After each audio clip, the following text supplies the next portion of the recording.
What does it truly mean to use God's strength? We hear it all the time. It wasn't my strength, it was God's strength. I just listened.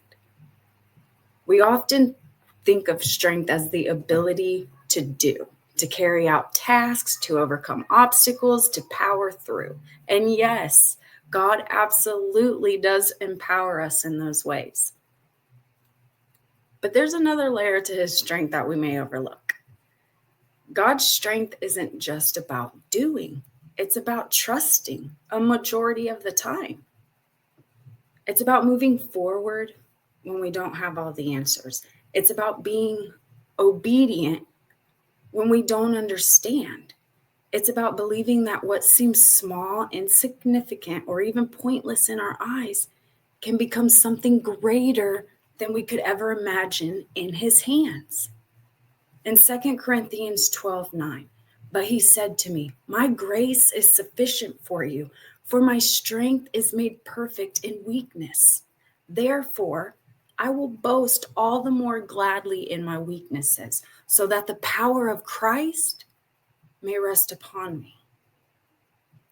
Sometimes God asks us to do things that doesn't make sense, things that feel small and insignificant. But his strength is revealed in how he takes that obedience and uses it in ways we cannot see. Maybe the task seems like it won't matter in the grand scheme of things. Maybe you feel like you're not making any difference. But when we step forward in obedience, even in the smallest things, we are trusting in his strength. We are using his strength. When you don't want to get out of bed, and you do, you're using his strength. Every time you don't want to, and you do, you are using his strength. The strength that makes everything work for good. The strength that multiplies our small offerings into something bigger than we can ever create on our own.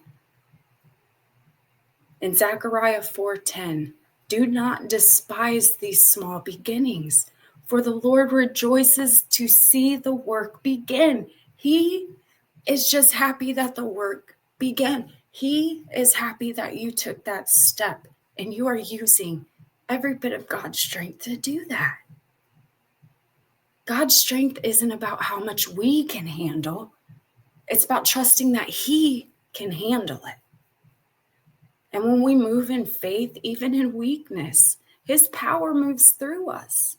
Isaiah 40:29, he gives power to the weak, and to those who have no might, he increases strength. It just may look differently for everybody. That's all. So when God asks you to move, even when it feels small, even when you feel weak, know that you are walking in his strength every step of the way. Not because you feel strong, but because your obedience allows his power to work in ways you can't even see yet. And that is the true strength.